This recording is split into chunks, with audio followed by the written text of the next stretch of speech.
Guys, welcome to knowledge treasure hunters. हम recent की series को कर रहे थे जिसको आज हम कंप्लीट करेंगे। हमने अपनी प्रीवियस वीडियो में बुद्धिज़्म को देखा था और इस वीडियो में हम जैनिज़्म के बारे में पढ़ने वाले हैं। तो गाइस, जैसे कि हम पहले से ही देख चुके हैं कि ये बुद्धिज़्म या फिर जैनिज़्म या फिर कोई भी ये जो सबसेक्ट्स निकल कर आए हैं रिलीजन्स के, ये कैसे निकल कर आए और इनका रीज़न क्यों था, क्यों निकल कर आए थे। तो गाइस, जैसे कि हमने देखा कि पहले जब आपका वैदिक पीरियड चल रहा था उस टाइम पर क्या हुआ था कि जो ब्राह्मण थे वो पूजा पाठ कराते थे। लेकिन धीरे धीरे जब हमने ये भी देखा कि जो ह्यूमंस हैं उनके अंदर एक ग्रीड आ गया, बहुत ज़्यादा वो लालची हो गए थे। अब राजा थे, वो चाहते थे कि उनकी वेल्थ ज़्यादा से ज़्यादा इंक्रीज़ हो जाए, वो चाहते थे कि उनका जो राजपाट है वो ज़्यादा बढ़ जाए। इसीलिए क्या हुआ, उन्होंने युद्ध करना शुरू किया। ऐसे ही जो ब्राह्मण थे वो क्या करने लगे थे, अब वो भी ज़्यादा से ज़्यादा वेल्दी होना चाहते थे। तो उन्होंने क्या किया, उन्होंने जो पूजा करने की विधि थी, पूजा करने का तरीका था, उसको बहुत ज़्यादा ही कॉम्प्लिकेट कर दिया। उन्होंने जैसे कि कई सारे रूल्स बना दिए, जैसे कि आपको यज्ञ करना है तो आपको 1 साल तक आपको जंगल में बितानी होगी, या फिर आपको भिक्षुक बनना होगा, या फिर आपको बहुत बड़े बड़े यज्ञ करने हैं। ठीक है, फिर उसके बाद में जैसे यज्ञ के उन्होंने टाइप भी बताए थे कि मेजर थे, माइनर थे, ये सब हम देख चुके हैं प्रीवियस वीडियोज़ में। तो ऐसे क्या हुआ, जब पूजा पाठ करने की विधि इतनी ज़्यादा डिफ़िकल्ट हो चुकी थी तो लोगों को इससे दिक्कत होने लगी थी। अब क्या चाहिए था, उनको कोई सरल तरीका चाहिए था जिससे कि उनका पूजा भी हो जाए और उनको कोई डिफ़िकल्टी भी ना हो। जब ये सरल तरीका उनको किसी और रिलीजन में मिलने लगा तब लोग उसकी तरफ अट्रैक्ट होने लगे। और इसी सरल तरीके को ढूंढने के लिए, भगवान से एक रिलेशन बनाने के लिए, कोई आसान तरीके को ढूंढने के लिए कई सारे थ्योरीज आई, जैसे कि बुद्धिज़्म आया, ऐसे ही जैनिज़्म आया। तो ये क्यों आया था, क्योंकि ब्राह्मण्स ने हिंदुज़्म में क्या करा था, बहुत ज़्यादा कॉम्प्लिकेशंस डाल दी थी पूजा पाठ में। और जो प्योरिटी थी, भगवान से रिश्ता था इंसान का, वो ज़्यादा प्योर नहीं रहा था, वो इम्प्योर होने लगा था लोगों के लालच की वजह से। इसीलिए नए नए आपकी थ्योरीज आई थी। उसी में से एक थ्योरी है जैनिज़्म।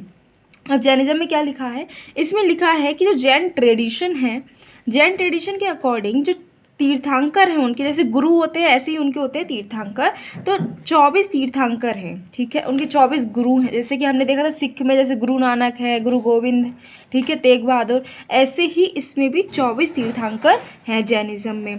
इनमें से पहले कौन थे, तो पहले थे ऋषभ देव, ठीक है, जिनको हम आदिनाथ भी कहते हैं। और आखिरी कौन थे, महावीरा, ठीक है। तो गाइस, यहाँ पर जो है मोस्टली लोग ये कंफ्यूज रहते हैं कि महावीर जो है उन्होंने ही इस जैनिज़्म का फाउंड किया है, वो फाउंडर है, लेकिन ऐसा नहीं है। जो इसमें पहले तीर्थंकर थे वो महावीर नहीं थे, वो ऋषभदेव थे, और लास्ट जो है महावीर है। लेकिन हाँ, ये हम ज़रूर कह सकते हैं कि महावीर के टाइम पर जैनिज़्म बहुत ज़्यादा पॉपुलर हुआ था, बहुत ज़्यादा जैनित पर ये पहुँच चुका था। अब जो विष्णु पुराण है और भागवत पुराण है, वहाँ पर ऋषभ का नाम, ऋषभ जो हैं, ऋषभ देव जो हैं पहले तीर्थंकर, उनको ऐसा बताया गया है कि वो विष्णु के ही अवतार हैं, नारायण के अवतार को बताया है कि वो ऋषभ देव हैं। किसमें बताया है, विष्णु पुराण एंड भागवत पुराण में बताया है। नेम ऑफ 2 जैन तीर्थंकर, जैसे कि ऋषभ देव एंड अरिष्टनेमी और ऋषभ देव का नाम ऋग्वेद में भी मेंशन्ड है, ठीक है। फिर ऋग्वेद में कौन से 2 लोग हैं जिनका नाम है इसमें, तो है ऋषभ देव एंड अरिष्टनेमी। हिस्टोरिसिटी, जो 22 तीर्थंकर हैं उनकी हिस्ट्री के बारे में, उनके पास्ट के बारे में ज़्यादा कुछ पता नहीं है, लेकिन जो हिस्टोरिकल प्रूफ, जो रिटन प्रूफ है, वो हमें 2 लोगों के बारे में बहुत अच्छे से मिल चुके हैं जो जैन तीर्थंकर थे, 2। कौन से, पार्श्वनाथ एंड महावीर। तो महावीर की लाइफ के बारे में बहुत अच्छे से हिस्ट्री में पता है सबको, उनके प्रूफ्स मिले हैं, रिटन टेक्स्ट मिले हैं। पार्श्वनाथ के बारे में भी काफ़ी कुछ हिस्ट्री मिल चुकी है। तो 24 तीर्थंकर हैं, उनमें से 22 लोगों के बारे में ज़्यादा पास्ट उनका नहीं पता है, लेकिन जो 23rd एंड 24th हैं, लास्ट के 2 हैं, उनके बारे में बहुत हिस्ट्री पता है लोगों को। पार्श्वनाथ कौन थे, तो पार्श्वनाथ बनारस के राजकुमार थे जिन्होंने अपना राजपाट सब छोड़ दिया था और वो साधु बन गए थे। उनकी डेथ कहाँ हुई थी, तो पार्श्वनाथ हिल पर हुई थी, झारखंड में है, ठीक है। तो उस हिल का नाम उनके नाम पर ही पड़ा, पार्श्वनाथ हिल, उस पर ही उनकी डेथ हुई थी, जो कि झारखंड में है। उन्होंने 4 टीचिंग्स दी थी जिसको लोग फॉलो करते हैं, जैन धर्म को फॉलो करने वाले लोग पार्श्वनाथ के 4 टीचिंग्स को फॉलो करते हैं, वो कौन सी थी? इन्होंने बोला था कि पहली बात कि अहिंसा का पालन कीजिए, आप वायलेंस ना फैलाएं। दूसरा है सत्य का पालन करो, झूठ ना बोलो। फिर है अस्ते, अस्ते मीन्स होता है किसी भी चीज़ को आप चुराओ मत, जो आपका है उस पर ही अपना संतुष्ट रहो, किसी और की वस्तु को चुराना नहीं है। देन अपरिग्रह, जिसका मतलब क्या है कि आपको किसी पे पजेशन नहीं दिखाना, नॉन पजेशन होना चाहिए, किसी पर हक नहीं दिखाना है। अब ये 4 जो आपके टीचिंग्स हैं ये तो दिए हैं पार्श्वनाथ ने। 4 टीचिंग्स पार्श्वनाथ ने कौन कौन से दिए हैं? उन्होंने बोला है कि आपको क्या करना है, सत्य बोलना है, आपको अहिंसा का पालन करना है, देन आपको कुछ चुराना नहीं है, और क्या करना है, आपको किसी पर हक नहीं जताना है, अपरिग्रह। इसी में 5वां एक और टीचिंग ऐड करी है, वो टीचिंग ऐड की गई है महावीर के द्वारा, और उन्होंने इसमें ऐड कर दिया ब्रह्मचर्य को, ब्रह्मचारी बनो आप, ठीक है। फिर 24 तीर्थंकर के नाम दे रखे हैं इस लिस्ट में। ऋषभदेव पहले हैं जिनको हमें याद रखना है, और उनका सिंबल है बुल। बाकी 24 की 24 हमें याद नहीं रखने हैं, पहले याद रखने हैं, पहले 2 और लास्ट के 2 याद रखने हैं। तो पहले हैं ऋषभदेव जिनका सिंबल है बुल, फिर अजीतनाथ जिनका सिंबल है एलिफेंट। ये सारे नाम हमें याद नहीं रखने हैं। फिर नेक्स्ट है, जब लास्ट सेकंड लास्ट है वो दे रखे हैं महावीर एंड पार्श्वनाथ। तो जो 23rd है वो है पार्श्वनाथ, और उनका सिंबल है सरपेंट मतलब सर्प। फिर है महावीर, उनका सिंबल है लॉयन। अब हम देखते हैं महावीर के बारे में। जैन का नाम सुनते ही, जैनिज़्म का नाम सुनते ही जो हमें सबसे ज़्यादा प्रोमिनेंट जो फ़ोटो नज़र आता है हमारे आंखों के सामने, जो पिक्स नज़र आती हैं वो होती हैं महावीर की, क्योंकि महावीर के टाइम पर ही ये इतना ज़्यादा फेमस हुआ था। उन्होंने ही इसकी टीचिंग्स को इतना ज़्यादा हर जगह स्प्रेड किया है। तो इसको रियल फाउंडर अगर हम बोले तो महावीर ही हैं। वैसे तो इसकी स्थापना ऋषभदेव ने की थी। तो महावीर की लाइफ के बारे में देख लेते हैं अब कि उनकी लाइफ कैसी थी, वो कौन थे। Mahavir was born in 540 BC। 540 BC में कुंडग्राम जो है वैशाली में, और वैशाली कहाँ है, बिहार में। तो बिहार की वैशाली के कुंडग्राम गांव में इनका जन्म हुआ था 540 BC में। उनके फादर का नाम क्या था, सिद्धार्थ, और उनकी मदर का नाम था त्रिशला। ठीक है, हमें ये कहाँ के किंग थे उनके फादर, उनकी मदर कहाँ की क्वीन थी, ये सब नहीं याद रखना, हमें उनके फादर एंड मदर का नाम याद रखना है। तो सिद्धार्थ एंड त्रिशला। फिर महावीर जो है उनकी शादी हुई थी यशोदा से, और जब उनकी शादी हुई थी उसके बाद उनकी एक बेटी हुई जिसका नाम था अनुजा प्रियदर्शनी, जिनके हस्बैंड मतलब कि जो उनकी बेटी थी उनके हस्बैंड जमाली, वो ही इनके पहले शिष्य बने थे। किसके, महावीर के। जब महावीर को सिद्धियाँ मिल गई थी, उनको ज्ञान प्राप्त हो गया था, उसके बाद में जो पहले शिष्य उनके बने थे वो कौन थे, जमाली, जो कि कौन थे, उनकी बेटी के हस्बैंड ही थे। फिर है एट द एज ऑफ 30, जब वो 30 साल के हुए तब उनके फादर की डेथ हो गई थी, और उसी के साथ साथ इन्होंने भी अपनी फैमिली को छोड़ दिया था, त्याग दिया था, और ये बन गए थे एक साधु, और चले गए थे सच की खोज में, सत्य को ढूंढने चले गए थे। इनके साथ कौन था, इनके साथ एक और लोग भी गए थे, उनका नाम था मक्काली गोसाला। लेकिन बाद में क्या हुआ, इन लोगों की सोच में थोड़े अंतर आ गए, इन लोगों के बीच लड़ाई हो गई, और क्या हुआ कि उन्होंने इनके साथ छोड़ दिया। गोसाला इनको छोड़कर चले गए थे, और गोसाला ने क्या करा, अपनी एक नया ही सेक्ट बना लिया था आजीविका नाम का। जब ये 42 ईयर्स के हुए तब इनको कैवल्य प्राप्त हुआ। कैवल्य मीन्स ज्ञान प्राप्त हुआ। जैसे कि निर्वाणा हमने देखा बुद्धिज्म में, ऐसे ही इनको कैवल्य प्राप्त हुआ था। किस ट्री के नीचे, तो साल के पेड़ के नीचे इनको मिला था। रिवर कौन सी थी, ऋजुपालिका, ये हमें याद रखना है। देन फ्रॉम नाउ ऑनवर्ड्स, अब जब उनको कैवल्य प्राप्त हो चुका था, अब उनको ज्ञान मिल चुका था, तब क्या हुआ, इनको अलग अलग उपाधि दे दी गई, अलग अलग नाम से इनको बुलाने लगे। तो जैसे कि कैवलिन बोला गया इनको, जिन बोला गया, जितेंद्रिय बोला गया, ऋगनाथ बोला गया, महावीर बोला गया, अरहंत बोला गया। तो ये सारे किसके नाम हैं, ये सब महावीर के ही नाम हैं। इन्होंने अपना फर्स्ट सरमन, जैसे कि हमने देखा बुद्धिज़्म में बुद्धा ने फर्स्ट सरमन कहाँ दिया था, सारनाथ पे, ऐसे ही इन्होंने भी अपना फर्स्ट सरमन दिया था। तो वो कहाँ दिया था, पावा, ठीक है, पावा पर दिया था। और बुद्धा के टाइम पर कितने लोग थे, कितने शिष्य सुन रहे थे, 5 शिष्य। और इनके टाइम पर कितने लोग सुन रहे थे, पावा में जब इन्होंने अपना फर्स्ट सरमन दिया था तब 11 लोग इनको सुन रहे थे, 11 इनके शिष्य बने थे। तो इनको हम 11 गांधार भी बोलते हैं, ठीक है। और जो ये जैन को ये फॉलो करने लगे थे 11 लोग, इनको मिलाकर ही इन्होंने जैन संघ बोला। और जो लोग जैन को मानते हैं उनको जैन्स बोलने लगे। 72 ईयर्स के हुए, जब ये 72 साल के हुए तब इनकी डेथ हो गई पावापुरी में। जो कहाँ है, बिहार में है। फिर सुधर्मा, जब इनकी डेथ हुई उसके बाद में जो 11 लोग थे उनमें से सिर्फ एक ही लोग जीवित बचे थे, दैट वाज सुधर्मा। फिर है अब जैनिज़्म के सिद्धांत क्या हैं। हर एक जो आपका रिलीजन है उसके कुछ सिद्धांत होते हैं, उसके कुछ रूल्स होते हैं जिनको लोग फॉलो करते हैं। तो ऐसे ही जैनिज़्म में भी कुछ सिद्धांत हैं जिनको लोग फॉलो करते हैं। जो जैन को मानते हैं वो इन बातों को भी मानते हैं। तो वो कौन सी बातें हैं? पहला है त्रिरत्न। त्रिरत्न मीन्स क्या? 3 जेम्स हैं जैन के, क्या हैं?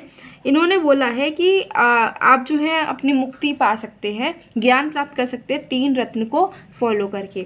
वो क्या है कि सम्यक श्रद्धा। आपको क्या करना है, आपको अपने जो तीर्थंकर जो आपके गुरु हैं उन पर पूरी तरीके से विश्वास रखना है। पहला इनका जो टीचिंग है वो यही है, त्रिरत्न। पहला रत्न क्या है कि आपको अपने जो गुरु हैं, तीर्थंकर हैं, उन पर पूरी तरीके से फेथ रखना है। देन सेकेंड इज सम्यक ज्ञान। मीन्स आपको क्या करना है कि राइट नॉलेज को एक्वायर करना है, सही ज्ञान को प्राप्त करना है। फिर क्या है, सम्यक कर्मा। मीन्स क्या है कि आपको जो काम करने हैं वो कैसे करने हैं, सही काम करने हैं। अब सही काम क्या हैं वो बताए हैं। 5 जो इनके व्रत हैं, 5 वोज हैं, उनमें इन्होंने बताया है कि ये आपको काम करने चाहिए, यही जो है सही काम है। तो जो त्रिरत्न है उसमें क्या हो गया, उसमें बोला है कि आपको सही फेथ रखना है, नॉलेज सही प्राप्त करनी है और सही एक्शन करना है। अब वो सही एक्शन कौन से होंगे वो बताए हैं 5 वोज में। तो इसमें उन्होंने पहले बताया अहिंसा, जो हम पहले देख चुके हैं। फिर सत्य, देन अस्ते मीन्स आपको कुछ चुराना नहीं है, अपरिग्रह, और ब्रह्मचर्य किसने ऐड किया था, महावीर ने। पहले 4 किसने दिए थे, पार्श्वनाथ ने। ये देख लिया। अब जो नॉलेज है, जो ज्ञान है, वो कितने तरीके का है ये भी इन्होंने बताया है। तो पहला है मति ज्ञान, मतलब आपके सेंस ऑर्गन्स का ज्ञान होना चाहिए। श्रुत ज्ञान मीन्स जो है स्क्रिप्चर्स में लिखी हैं बातें, जो टेक्स्ट में लिखी हैं वो होनी चाहिए। फिर अवधि ज्ञान मीन्स क्या है कि क्लियर वॉइंट परसेप्शन आपका होना चाहिए, आपका परसेप्शन अच्छा होना चाहिए। देन मना पर्याय ज्ञान मीन्स टेलीपैथी आपको नॉलेज होनी चाहिए। एंड कैवल्य ज्ञान, टेम्परल नॉलेज, ठीक है। फिर है शायदवाद। शायदवाद क्या है, इन्होंने ये जो थ्योरी है इसमें इन्होंने दिया क्या है, इसमें इन्होंने ये बोला है कि जो कुछ भी होता है वो ऐसा नहीं है कि आपका या तो होगा या नहीं हो। क्लियर प्रेडिक्शन आप किसी भी चीज़ की नहीं दे सकते हैं। एक आपके पास वो रहती है, प्रेडिक्शन हो सकती है, एक कंडीशन होती है जिसकी वजह से कोई काम होता है।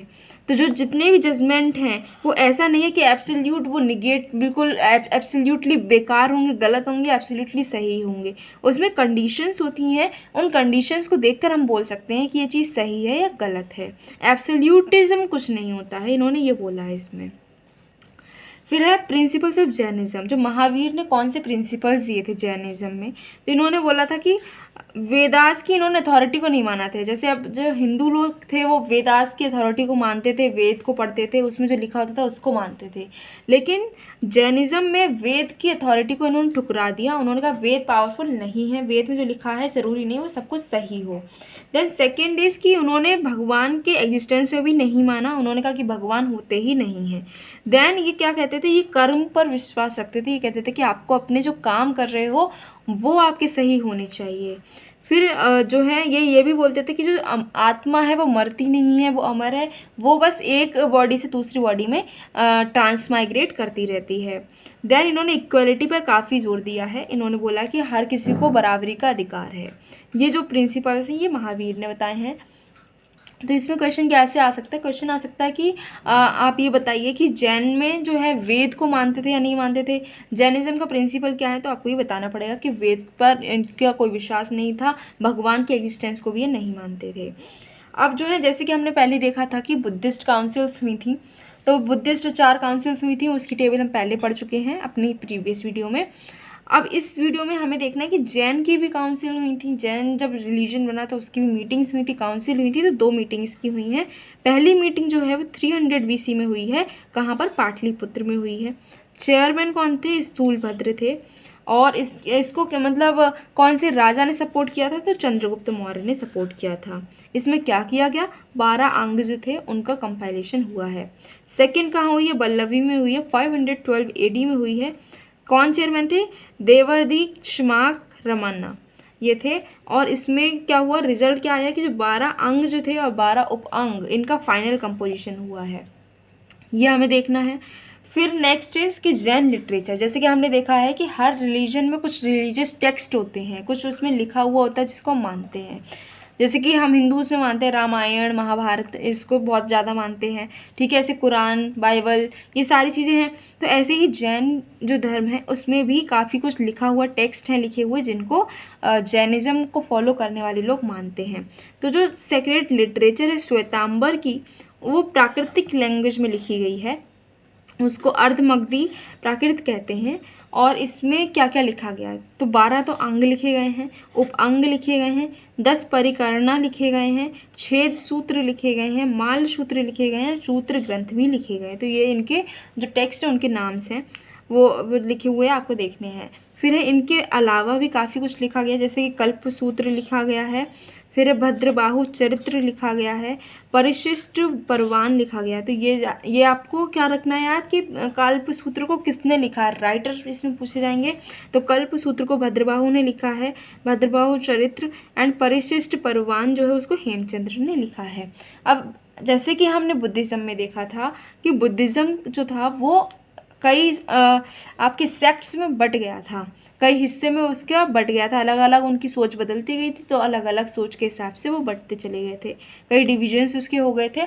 ऐसे ही जैनिज़्म में भी लोगों की सोच बदलती चली गई, और इसके साथ ही क्या हुआ कि उनके बीच में भी बंटवारा होता चला गया, अलग अलग उसके सेक्शंस बनते चले गए।